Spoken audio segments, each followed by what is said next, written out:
Pieds en largeur bassin, les jambes fléchies. Les bâtons sur le côté, pointe à la hauteur des pieds. Appuyez sur les bâtons en montant sur la pointe des pieds. Relâchez la pression des bâtons et repositionnez les pieds à plat. Pieds, largeur bassin, les jambes fléchies. Les bâtons devant vous.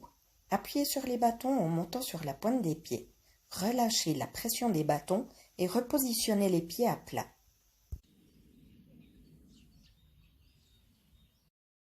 Pieds, largeur bassin, position de départ.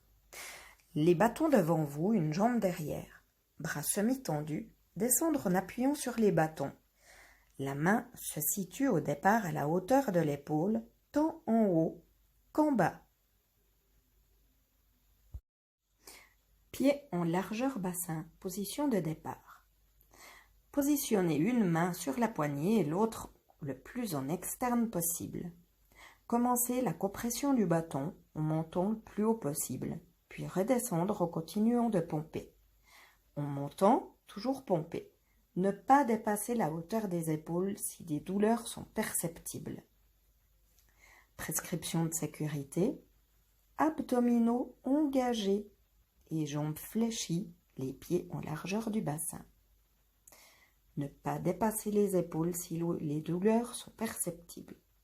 Se concentrer à pomper avec les deux bras en même temps.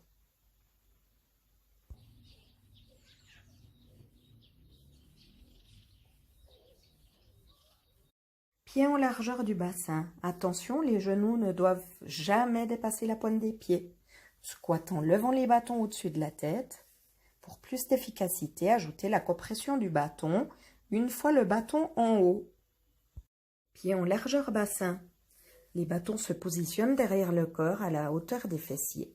La main sur la poignée et l'autre le plus en externe possible. Commencez la compression. Et évitez de cambrer dans cet exercice. Abdominaux engagés. Les mains le plus en externe possible. S'imaginer en train de ramer à gauche et à droite, mais en y ajoutant la compression du bâton et en la maintenant. 10 fois à droite et 10 fois à gauche. Inspirez et expirez.